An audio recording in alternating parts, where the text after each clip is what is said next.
Olá, boa tarde. Eu me chamo Mônia e toda semana nós estamos aqui recebendo profissionais do bem-estar e da saúde para trocar ideias e falar sobre atendimentos online. E no convidado dessa semana, que vai tratar do tema a lombalgia e o medo, nós temos como convidado o professor Armando Austregésilo, que é professor e terapeuta, mestre em educação, com a formação de massoterapeutas como tema da sua dissertação, pós-lato sensu em dança e educação física, instrutor de yoga e estudioso de astrologia e tarô, massagem oriental, acupuntura, auriculoterapia, meditação, além de ser o coordenador e desenvolvedor da massagem xamânica. Ele tem uma bagagem incrível para dividir com a gente. Eu vou convidar o Armando para se juntar na nossa conversa. Oi, Tudo bom? Armando. Tudo bem? Finalmente, tudo ótimo. São coisas de conexão online. Normal. Mesmo. Como que você tá, Armando? Tudo bem, graças a Deus, preparado para a conversa. Ah, que ótimo. Eu acabei de apresentar você para as pessoas que estão aqui acompanhando a gente, né? Um breve currículo teu, da tua formação, de toda a importância, né, da tua figura na profissão do massoterapeuta no Brasil. E eu gostaria que você agora falasse um pouquinho sobre a tua trajetória, sobre a tua caminhada profissional, tuas formações, como você tem exercido esse campo profissional durante a tua caminhada. Muito bom. Então, eu comecei a me interessar pela massagem também junto de um trabalho com o yoga. Isso foi nos anos 70, no Rio de Janeiro, quando eu comecei a frequentar a escola do De Rose, lá do professor De Rose do yoga, lá no Rio de Janeiro.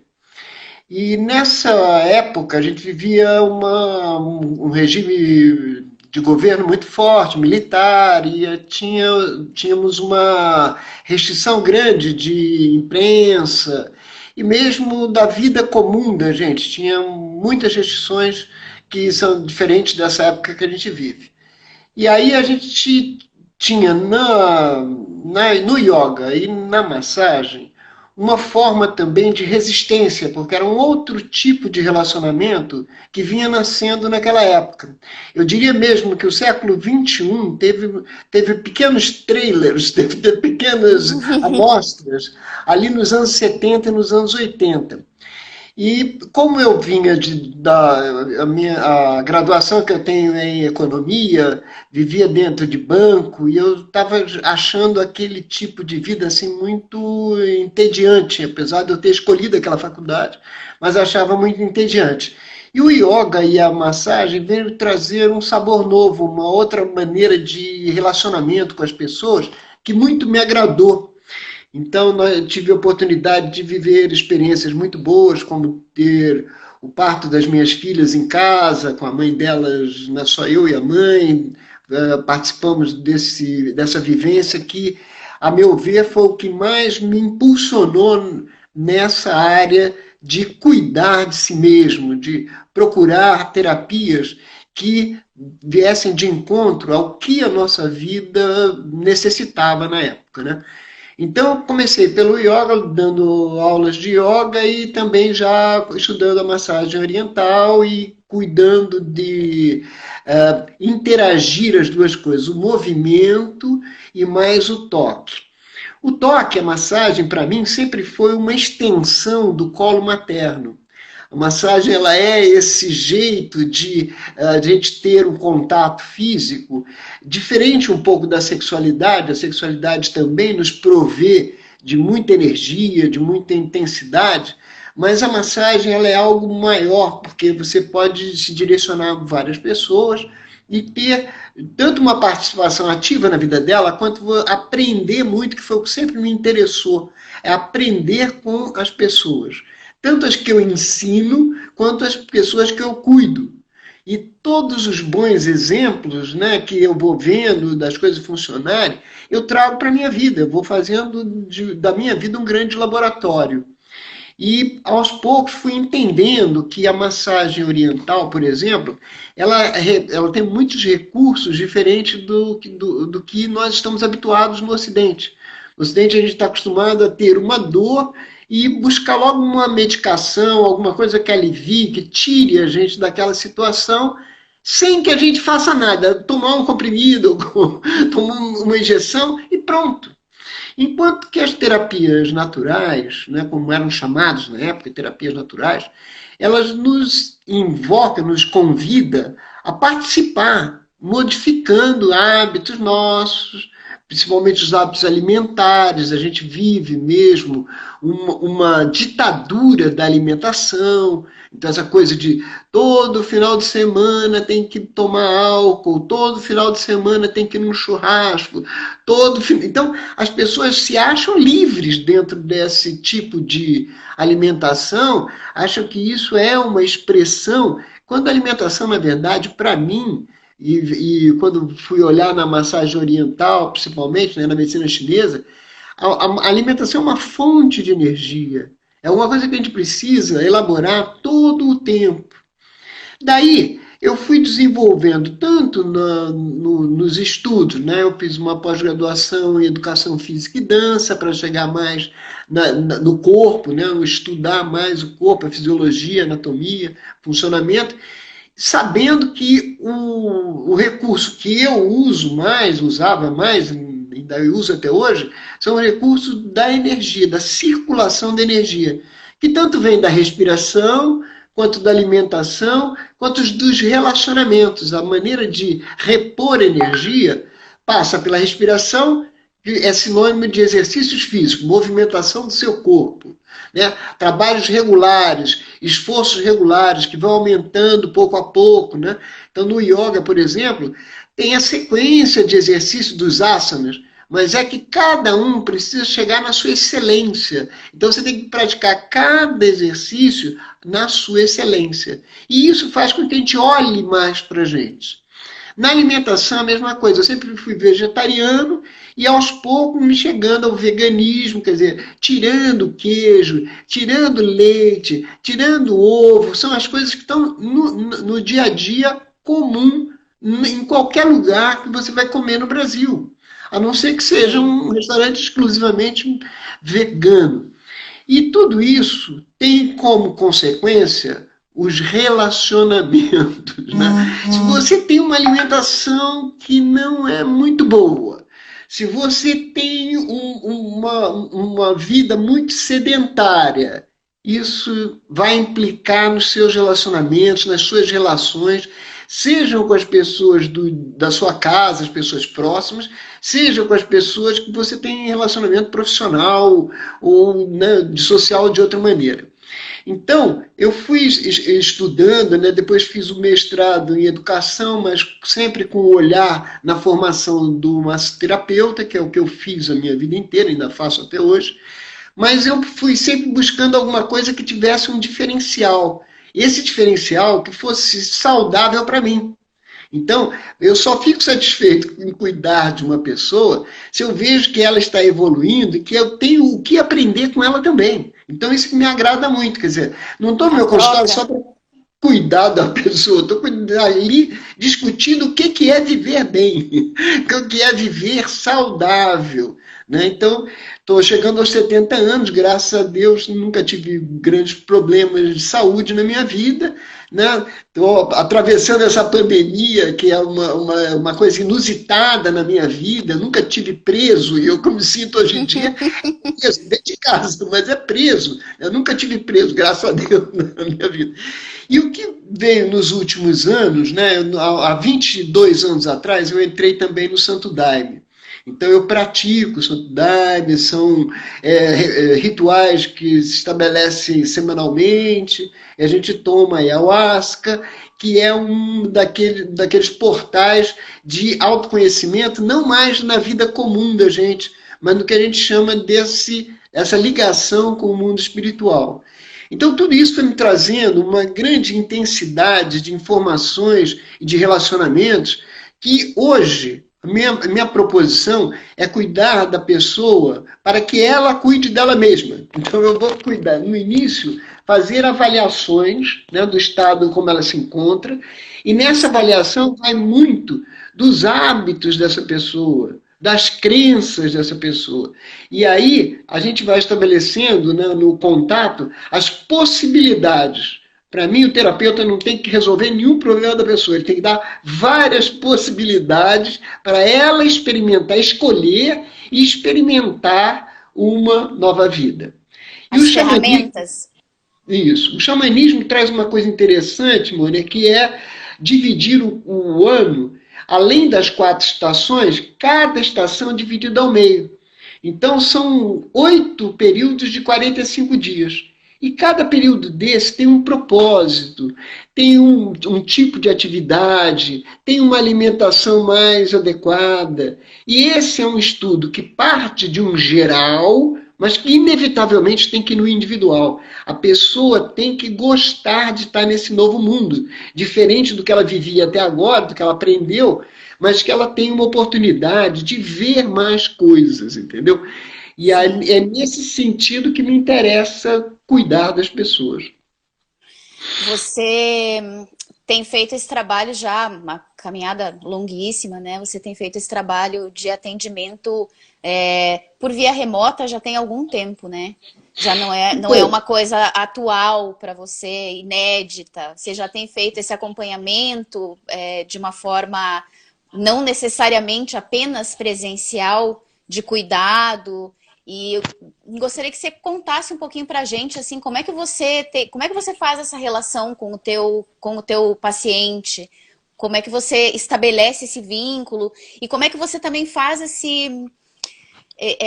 como é que você consegue perceber como é que o teu paciente tem se comportado, se ele está sendo realmente disciplinado, se ele está fazendo o que você pediu, e se de repente ele é aquele que dá umas escorregadas, assim, como é que você consegue trazer ele junto com você? bom, então vamos começar assim. A minha experiência de atendimento remoto também não é muito longa, porque esses atendimentos remotos eles passaram a funcionar recentemente, quando a tecnologia passou a nos permitir isso. Né? Então, também estamos num momento de descoberta das tecnologias. Apanhei meia hora hoje para conseguir estar aqui. Então, isso quer dizer que também não domino com essa.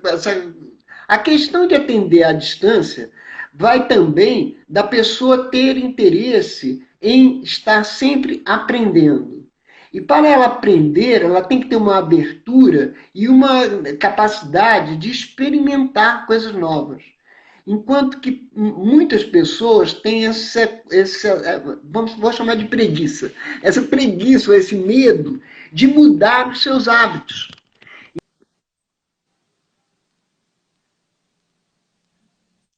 As mais difíceis, mas a dificuldade está dentro delas.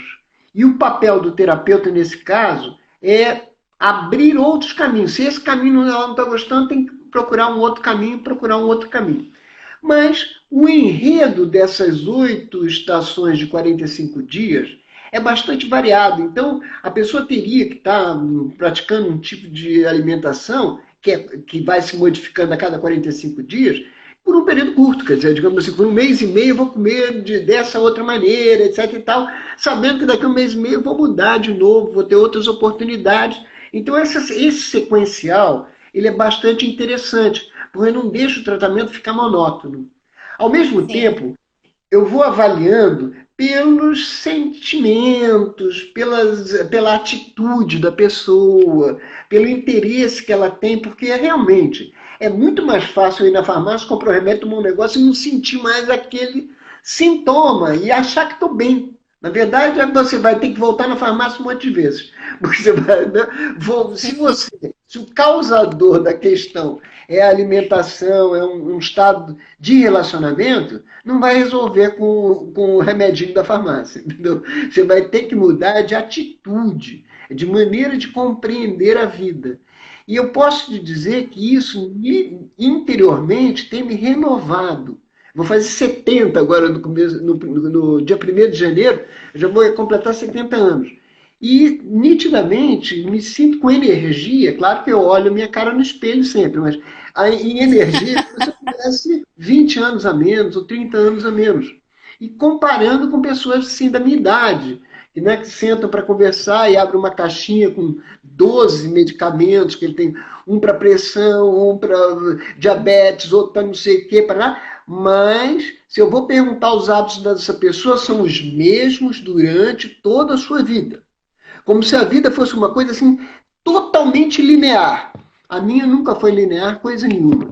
Entendeu? Então, comecei católico, fiquei 25 anos no hinduísmo e agora tenho 22 anos no Dharma. Quer dizer, até a minha vida espiritual, a minha vida Mudou. religiosa, foi se alternando durante a vida. Então, eu acho que um fator muito importante de saúde é a pessoa ter capacidade de se readaptar. Porque a vida ela é transformação todo o tempo. E é isso que eu bato bastante diante do paciente. Você tem que se transformar. Você não pode ser igual sempre. Não existe essa igualdade. Olha para a natureza. A natureza não tem igualdade, coisa nenhuma. Ela vai se alternando todo o tempo, né? Então, isso tem sido bastante interessante. Tenho tido pacientes que têm sucesso, porque tomam conta das suas próprias vidas e deslancham, como tenho pessoas que dizem, não, olha, esse seu jeito é muito maluco, eu vou voltar para o meu médico mesmo, que ele é muito mais sensato que você. Eu agradeço, peço desculpa de não ter acertado com aquela pessoa e vamos em frente. Não tem esse papo de não poder errar. Eu sou do tipo que acerto e erro. Não tem só acertos nem só erros na minha vida, graças a Deus, entendeu? Perfeito. Armando, fala um pouquinho pra gente sobre o tema que você propôs conversar dentro dessa tua abordagem, né, que mescla esse calendário do xamanismo com essa questão da medicina oriental, que é bem um ponto forte do teu trabalho, que é a correlação entre o medo e a lombalgia. Se Isso você mesmo. quiser conversar um pouquinho sobre a tua visão acerca da lombalgia, como você costuma abordar isso na tua vida profissional, né? Como você encara essa lombalgia. Então, as dores lombares, elas estão relacionadas pela própria posição do corpo e dos nossos órgãos, estão relacionadas com os rins e a bexiga em primeiro lugar. Esses meridianos na medicina chinesa são os meridianos que regem o inverno. Então, nesse sábado agora, nós entramos no inverno e o inverno vai exigir um pouco mais da bexiga e dos rins, porque a gente não tem o calor que provoca a transpiração. No inverno a gente transpira muito menos, ou quase nem transpira, então tem uma via de eliminação de líquidos a menos. Então, Uhum. sobrecarrega os rins, sobrecarrega a bexiga, porque a eliminação dos líquidos vai ser muito mais por aquela parte.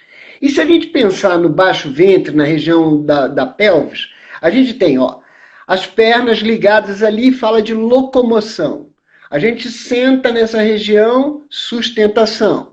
A gente tem as excreções, tanto dos líquidos quanto dos sólidos, nessa região, e ainda tem a sexualidade.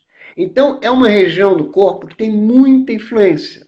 E que quando chega o inverno, a gente já vinha de um outono que sugere um olhar para dentro.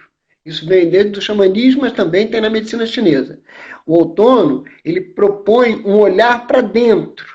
No xamanismo, a figura, o totem, é o urso que vai para dentro da caverna hibernar. Então, essa é uma condição do outono, a primeira parte do outono. Nessa primeira parte, é um bom momento de você fazer uma análise do seu ano, desde o outono passado até esse outono, o que deu certo, o que está bom na sua vida e quais são as partes, as situações que você não quer mais porque não deu certo. Você experimentou ou acabou o período próprio para aquele tipo de atividade, então agora é hora de renovação. Então, nessa segunda parte do outono, a gente entra num período de tirar da nossa vida o que não nos interessa. Mas o outono inteiro tem a ver com pulmões e intestino grosso pela medicina chinesa. Então, respiração, troca de energia, né? o exalar o gás carbônico e inalar o oxigênio, que são apenas embalagens da energia, da própria energia do Sol, que é a energia básica da nossa vida, né? Então, quando chega na segunda parte do outono, que acabou agora, além de cuidar de pulmão e intestino grosso, a gente também tem que cuidar de estômago e baço pâncreas, porque a segunda parte do outono sugere já uma alimentação de inverno. A alimentação do inverno é muito mais cozida do que crua, né? Diferente do verão, que é o oposto, que a gente come muito, tem muito mais vontade de comer coisas cruas do que cozidos, coisas muito quentes.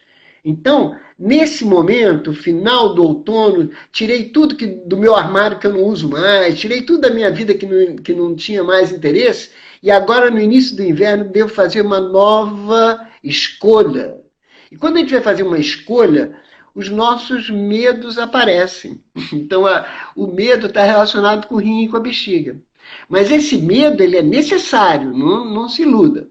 O medo do inverno é necessário para que você enfrente esse medo e saia com uma nova solução.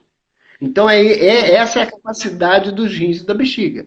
Enfrentar os seus medos para fazer uma boa escolha.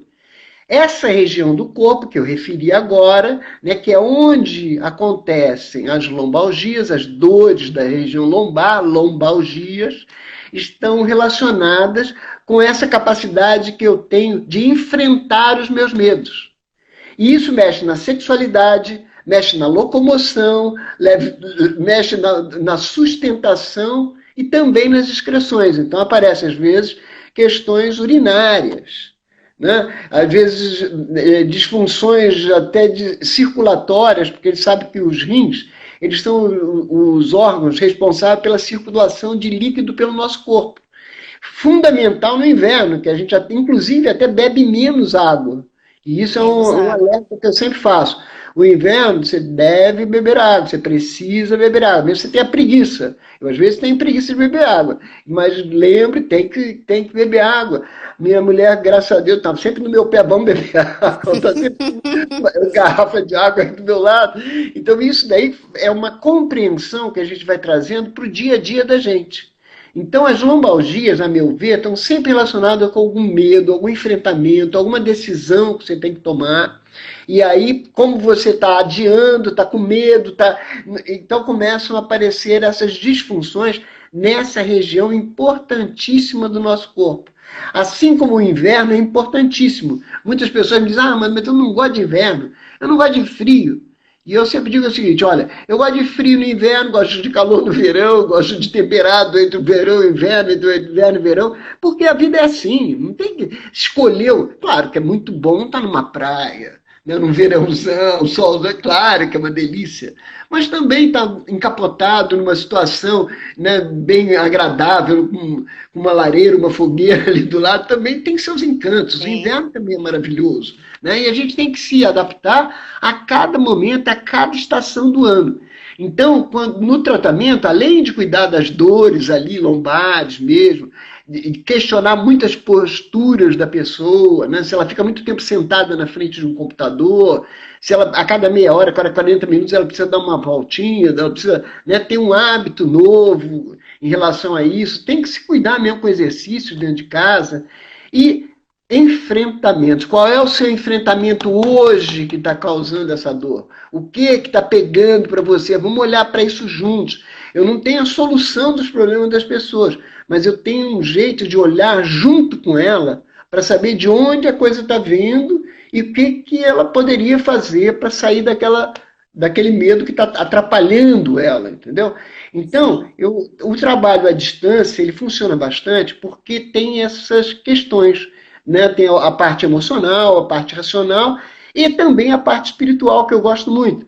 Então, na parte espiritual, para uma pessoa que não tem religião, que não gosta de ir em eventos, em rituais, tem a meditação. A meditação você faz em casa, no trabalho, onde você quiser, até dentro de um veículo de transporte, você vai conseguindo cuidar de si mesmo dentro de um processo de aquietamento, de silêncio, e de olhar para dentro de você.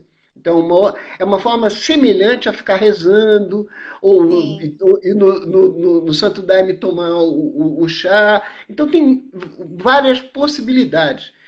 Sempre procuro ver junto com a pessoa qual que lhe atrai mais, qual que tem mais interesse na vida e possibilidade dela transformar a sua própria vida. Mas a relação é muito clara, entendeu? Assim como as dores musculares na primavera, os problemas circulatórios no verão, ou as questões de pele e de intestino preso no outono. Então, todos já tem um ritual que a gente, pelas estações, vai fazendo a pessoa se regular no presente, é aqui e agora. Não é ficar resolver um problema que vai resolver ali na frente ou lá atrás, é agora. Aliás, só existe o agora, né? Então não adianta ficar com muita história, porque você tem que fazer os seus enfrentamentos de agora. E muitas vezes na minha vida o que eu vi, Mônica, é que a gente tem uma dificuldade, a gente tem uma preocupação, mas a gente tem um ombro amigo, a gente tem uma pessoa com quem discutir as nossas questões, né? A esposa, o marido, o namorado, todas essas pessoas assim, né, da família que nos querem bem.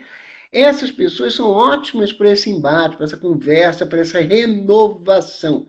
Então, ouvir mais do que falar. As pessoas, às vezes, têm muito medo, ficam falando, e não querem ouvir. Então, ouça, acalme-se. Vamos olhar para essa questão sem medo dela, né? sem se deixar ficar parado, né? Travado por conta de um medo. Né? Então, essa é a relação que eu faço. E aí, mexe nos líquidos que a pessoa toma, né? Postura de sentar, que exercício a pessoa pode fazer, que alimentos que ela tá comendo, e como é que vão os relacionamentos, né? Os relacionamentos mais próximos, os profissionais, os sociais, como vão esses relacionamentos?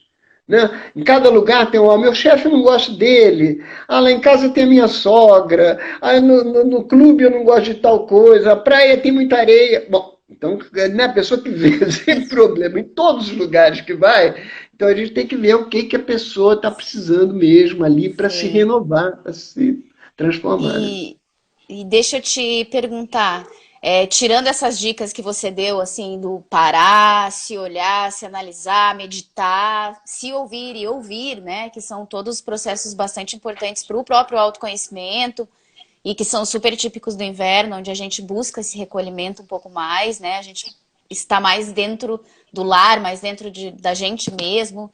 Como massoterapeuta, você teria alguma dica para pessoas que sofrem com a lombalgia? Alguma dica física, algum alongamento, alguma coisa que as pessoas pudessem realizar em casa? Porque muita gente sofre de lombalgia, eu tenho certeza que todas as dicas são bem-vindas.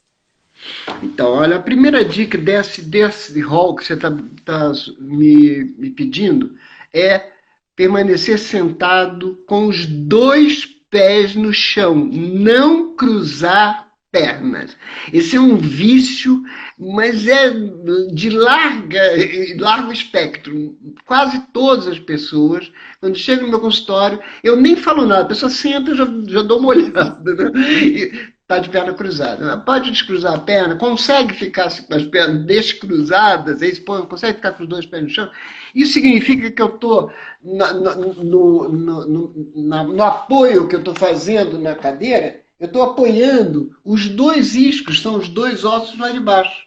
Então, os 2 iscos, eles dão estrutura para a minha coluna.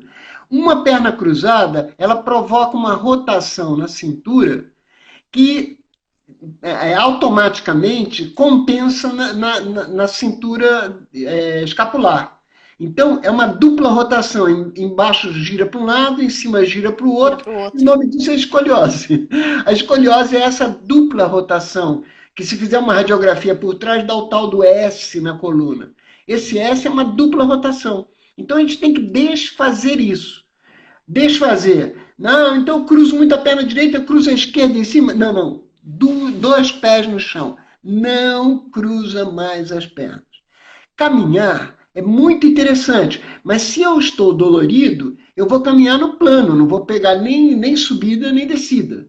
Então, se tiver que fazer um exercício para lombar com caminhada, no plano. Se vocês estão mais à beira-mar aí em Paraty, então ir para a beira-mar e caminhar ali bem pertinho da água, onde a areia fica mais durinha.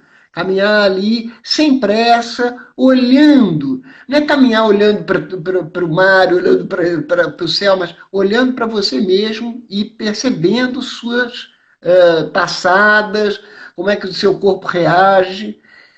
Água, tem que beber água no inverno, é necessário beber água. Então você vai fazer o exercício, você leva água, você bebe água durante o exercício. Muito, muito, muito cuidado com sal.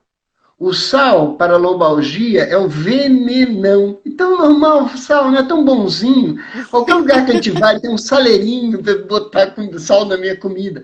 Sal traz medo, aumenta bastante o medo, atrapalha o funcionamento dos rins e da bexiga e faz ainda retenção de líquidos no corpo. Tem nenhuma vantagem. Então, sal é um alimento para comer com muito cuidadinho, muito cuidadinho. E nesse momento que você está com lobalgia, eu digo, corta o sal, come sem sal. Aproveita e conhece o sabor de cada alimento sem o sal. O sal e o açúcar na mesa brasileira são assim ditadores. As pessoas dizem, tá sem gosto de sal, tá sem gosto de açúcar, mas tem gosto das outras coisas. Por que você não gosta desses outros gostos? Então o nome disso é vício. As pessoas têm vício de sal e vício de açúcar. Então é uma descoberta importante, é ir tirando o sal na sua alimentação, quanto menos sal, melhor. E massagem, quer fazer massagem boa?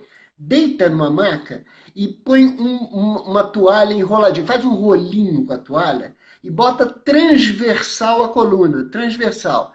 Aí você deita com o sacro, a parte mais baixa naquela toalha. Fica 2 minutos.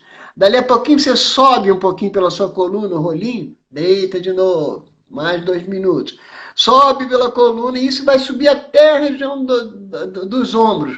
Você vai perder uma meia hora ali com aquele rolinho. É um rolo de toalha de banho. Faz um rolo grosso de toalha de banho e você deita, quer dizer, a coluna é vertical, você bota o rolo na horizontal e deita sobre ele. Primeiro na parte baixa da coluna e vai subindo aos pouquinhos, você vai alongando cada parte da coluna. Então, 2 minutinhos em cada lugar, mesmo naquele que dói. Se você relaxar, respirar, mesmo naquele lugar onde a dor fica mais evidente, se você descansar, não tiver medo da dor, as pessoas têm medo de dor. E dor, ela será tão maior para você quanto o seu medo dela. Quanto mais você enfrentar, olhar, perceber a sua dor, ela vai começar a diminuir, porque ela vai para o tamanho real dela. Então a gente teme a dor aumenta de tamanho porque é o medo da gente, é como se fosse uma projeção dessa dor, entendeu? Um aumento progressivo da dor pelo medo que você tem dela, entendeu? Então, são algumas dicas assim que eu poderia dar. É claro que dicas é melhor dar para quando você sabe os hábitos da pessoa. Estou falando de genérico. Mas quando você conhece os hábitos da pessoa, é muito mais fácil de você ir dizendo para ela, ó, experimenta isso, tira aquilo, põe aquilo outro, como experiência, vê como é que você se sente, vê se você aguenta essa modificação. E insisto, né? Quem consegue se adaptar, vive melhor. Quem não consegue se adaptar, aí as coisas são incrivelmente difíceis. Né? Com certeza. Armando, vou agradecer imensamente as dicas que você passou pra gente agora e também toda essa bagagem que você trouxe. Eu tenho certeza que para quem é terapeuta que nos acompanhou na conversa, são ferramentas valiosíssimas para a gente estudar e se estudar, porque é isso, é a troca, a gente só pode cuidar do outro quando cuida de si mesmo. Então, deve ter sido bem interessante. Eu, como terapeuta, posso te dizer que as dicas para os terapeutas foram extremamente valiosas.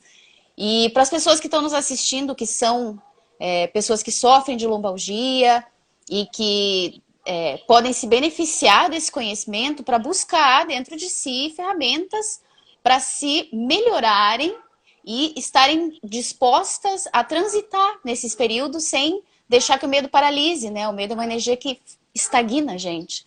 Então, acho que foi bem importante essa troca, foi uma conversa de bastante conteúdo valioso, foi bem interessante conversar com você, porque é uma caminhada imensa, né, de estudos durante a sua vida, nas mais diferentes vertentes terapêuticas, e isso agrega um valor absurdo para uma conversa acerca de um tema tão atual quanto medo, né? Porque nós estamos num momento de muito medo, as pessoas estão com muito medo do que vai acontecer amanhã, muito medo de como passar o hoje, muito medo de nunca mais ter o que foi. É um momento, o inverno desse ano realmente vai ser um momento de encarar os nossos medos, não vamos ter para onde fugir, porque como você mesmo disse no início da nossa conversa, estamos presos em casa. Estamos presos. Mas eu acho que sairemos dessa. Todas as pessoas que tiverem a capacidade de se transformar, de buscar novas compreensões, sofrerão menos do que aquelas que estão loucas para voltar a ser como era antes. E nunca volta a ser como era antes. Sempre o amanhã é diferente do hoje. Então, aceitar também as transformações que vêm, porque virão transformações muito boas. Esse mesmo artifício, que até era proibido no Brasil, consultas médicas à distância. Hoje ficou preconizado que isso daqui para frente, muitas consultas serão assim, como Serão muitos assim. quando muitos cursos terão esse dispositivo à distância também como uma ferramenta boa. Então, vamos nos preparar para esse novo tempo, vamos nos dar as mãos. Acho que virá, inevitavelmente, mais solidariedade, mais comunhão entre as pessoas, e essa é a minha esperança. Sempre fui otimista e acho que o mundo está melhorando, apesar de alguns acharem que há deteriorização muito forte. Né? Então, agradeço muito também a gentileza, Mônica, e o jeito assim mais descontraído seu de fazer a entrevista. E vamos seguindo em frente. O que precisar, estou sempre à disposição. Um grande abraço para você, para o Hans aí também, tá? A gente que agradece a tua participação, foi um prazer ter você com a gente. Tenho certeza que todo mundo que nos assistiu também ficou hipnotizado pela conversa do mesmo jeito que eu fiquei.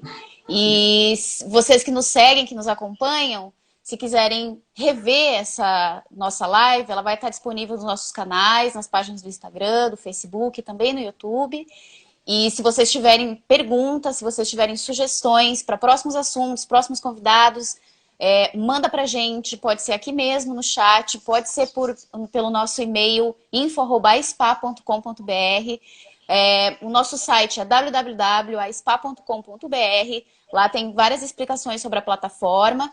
E se você é terapeuta e quer chegar nos seus clientes, quer prospectar novos clientes, o seu aplicativo se chama aespa Pro. Se você é um cliente que procura um terapeuta específico, o seu aplicativo se chama aespa. A gente aguarda vocês aqui na próxima semana para mais um convidado, para mais uma conversa sobre saúde e bem-estar. Muito obrigada, Armando.